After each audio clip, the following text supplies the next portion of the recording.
केंद्र की मोदी सरकार ने जारी की करोड़ों की पहली किश्त, जाने कहां होगी खर्च। हिमाचल प्रदेश की ग्रामीण पंचायतों के लिए राहत भरी खबर है। ग्रामीण विकास को गति देने के लिए केंद्र सरकार ने 15वें वित्त आयोग के तहत वित्तीय वर्ष 2025-26 के लिए असंबद्ध अनुदान की पहली किश्त जारी कर दी है। इस क्रम में हिमाचल प्रदेश को 67.95 करोड़ रुपए आवंटित किए गए हैं। यह राशि प्रदेश के सभी 12 जिला परिषदों, 80 ब्लॉक पंचायतों और 3,576 ग्राम पंचायतों को वितरित की जाएगी। इस अनुदान से हिमाचल की पंचायतों को न केवल बुनियादी ढांचे को मजबूत करने का अवसर मिलेगा, बल्कि ग्रामीण स्तर पर पानी, सफाई और अन्य सेवाओं को और अधिक प्रभावी बनाने में मदद मिलेगी। ग्रामीण निकाय इन निधियों का उपयोग संविधान की 11वीं अनुसूची में दर्ज 29 विषयों से जुड़ी स्थान विशेष जरूरतों को पूरा करने में कर सकेंगे।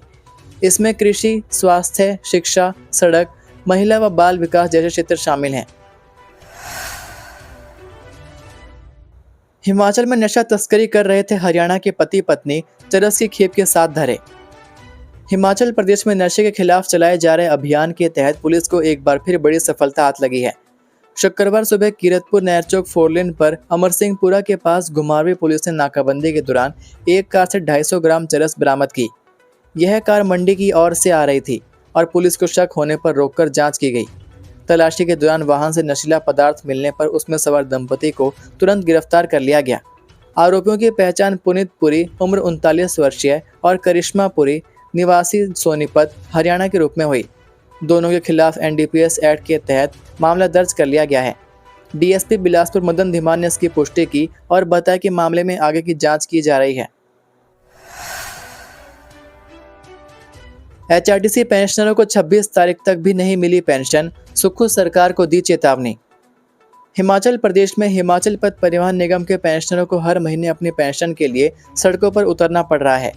पेंशनरों को समय पर पेंशन न मिलने से नाराजगी बढ़ती जा रही है। सितंबर का महीना खत्म होने को है, लेकिन अब तक करीब 8,000 पेंशनरों को उनकी पेंशन नहीं मिली। आर्थिक तंगी और रोजमर्रा की जरूरतों के लिए परेशान इन बुजुर्गों ने शिमला में प्रदर्शन कर सरकार के खिलाफ मोर्चा खोल दिया है। पेंशनरों का कहना है कि यह स्थिति पिछले 1 साल से लगातार बनी हुई है। हर महीने पेंशन में देरी हो रही है, जिससे दवाइयों, घरेलू खर्चों और पारिवारिक जिम्मेदारियों को निभाना मुश्किल हो गया है। प्रदर्शनकारियों ने सरकार पर वादा खिलाफी और झूठे आश्वासनों का आरोप लगाया। उनका कहना है कि सीएम सुक्खू ने हर महीने की 10 तारीख को पेंशनरों को पेंशन देने का वादा किया था, लेकिन महीने के अंतिम दिनों में पेंशन नहीं मिल रही है। भेड़ बकरियां चरा रहे बुजुर्ग पर भालू ने किया हमला, गंभीर रूप से घायल आईजीएमसी शिमला रेफर। विकासखंड निर्मंड की ग्राम पंचायत कोट के गांव जलोड़ी डाबर में भेड़ और बकरियां चरा रहे बुजुर्ग व्यक्ति पर हमला कर दिया गया। घायल को आईजीएमसी शिमला रेफर कर दिया गया है। जानकारी के अनुसार गांव भद्राल के जिमतू राम, उम्र 70 वर्षीय, अपने दूसरे घर के पास भेड़ बकरियां चरा रहे थे। इसी बीच अचानक झाड़ियों से निकले भालू ने उन पर हमला कर दिया। भालू ने उनकी छाती, सिर और हाथ को बुरी तरह से नोच डाला। हमले में उनका बायां हाथ पूरी तरह चोटिल हुआ। शरीर के अन्य अंगों पर भी गंभीर चोटें आई हैं। ग्रामीणों ने शोर मचाकर किसी तरह भालू को भगाया। वहीं ग्रामीणों और उनके पशुओं की सुरक्षा को लेकर चिंता बढ़ गई है। पिछले कुछ दिनों से क्षेत्र में जंगली जानवर की आवाजाही बढ़ गई है। घटना की जानकारी वन विभाग को दी गई।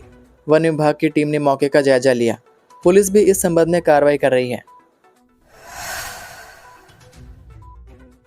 सिरमौर के बेटे की हैट्रिक, डॉक्टर ललित लगातार तीसरी बार विश्व के शीर्ष 2% वैज्ञानिकों में शामिल। हिमाचल प्रदेश के सिरमौर जिले के कोलर गांव के निवासी डॉक्टर ललित कुमार ने वैज्ञानिक क्षेत्र में एक अद्वितीय उपलब्धि हासिल की है। लगातार तीसरे वर्ष 2023, 24 और 2025 उन्होंने स्टैनफोर्ड विश्वविद्यालय और एल्सेवियर के सहयोग से प्रकाशित विश्व के शीर्ष 2% वैज्ञानिकों की प्रतिष्ठित सूची में अपना नाम दर्ज कराकर देश और जिले का गौरव बढ़ाया है। डॉक्टर ललित ने अब तक लगभग 160 शोध पत्र स्कोपस सूचीबद्ध जर्नलों में प्रकाशित किए हैं, जिन्हें करीब 2400 बार उद्धृत किया गया है। उनका एच इंडेक्स 26 है। उन्होंने विभिन्न सरकारी एजेंसियों और फार्मास्यूटिकल उद्योगों द्वारा वित्त पोषित 14 शोध परियोजनाएं सफलतापूर्वक पूर्ण की हैं। इसके अलावा उन्होंने 2 अंतर्राष्ट्रीय स्तर की पुस्तकें प्रकाशित की हैं, जबकि 3 पुस्तकें प्रकाशनाधीन हैं। अपने शिक्षण और मार्गदर्शन के क्षेत्र में भी डॉक्टर ललित का योगदान उल्लेखनीय है। उन्होंने 6 पीएचडी शोधार्थियों और लगभग 40 स्नातकोत्तर विद्यार्थियों का सफल मार्गदर्शन किया है। वर्तमान में वे 5 पीएचडी और 9 स्नातकोत्तर छात्रों का मार्गदर्शन कर रहे हैं। बार काउंसिल ने प्रदर्शनकारियों के खिलाफ मांगी कार्रवाई, प्रस्ताव पारित। हिमाचल प्रदेश बार काउंसिल ने शुक्रवार को आपात बैठक बुलाकर युग मर्डर केस के फैसले के बाद शिमला में हुई नारेबाजी, गाली गलौज और न्यायपालिका के खिलाफ अपमानजनक टिप्पणी की कड़ी निंदा की है। काउंसिल के मुताबिक माननीय उच्च न्यायालय के न्यायाधीशों द्वारा दिए गए फैसले के बाद कुछ व्यक्तियों ने विरोध जुलूस निकालकर नारे लगाए, अपशब्द बोले और माननीय जजों की छवि को धूमिल करने की कोशिश की। बार काउंसिल ने इसे लोकतंत्र और कानून व्यवस्था को आघात पहुंचाने वाला कृत्य करार दिया। बैठक में पारित प्रस्ताव में कहा गया कि यह आचरण न्यायपालिका की स्वतंत्रता और उसकी गरिमा पर सीधा हमला है। संविधान की मूल भावना के अनुसार न्यायपालिका की स्वतंत्रता ही लोकतांत्रिक शासन का आधार है। इसे आहत करने की कोई भी कोशिश गंभीर अपराध मानी जानी चाहिए। काउंसिल ने यह भी कहा कि जिन लोगों ने इस विरोध प्रदर्शन में अपमानजनक भाषा का इस्तेमाल किया, उनके खिलाफ सरकार को तुरंत कठोर कार्रवाई करनी चाहिए। साथ ही जिन सरकारी अधिकारियों और पुलिस प्रशासन ने अपनी जिम्मेदारी निभाने में लापरवाही बरती, उनकी व्यक्तिगत जवाबदेही भी तय की जानी चाहिए। ये थे आज के मुख्य समाचार। हिमाचल प्रदेश की बड़ी खबरें रोजाना जानने के लिए सब्सक्राइब कीजिए DHP न्यूज़ चैनल को और बेल आइकन पर क्लिक करें, जिससे आपको प्रदेश की बड़ी खबरें हमारे द्वारा मिलती रहें। वीडियो को लाइक और शेयर ज़रूर कीजिए और आप हमारी वीडियो कौन से शहर से देख रहे हैं, नीचे कमेंट करके ज़रूर बताइए। वीडियो में अंत तक बने रहने के लिए आपका बहुत बहुत धन्यवाद। जय हिंद, जय भारत, जय हिमाचल।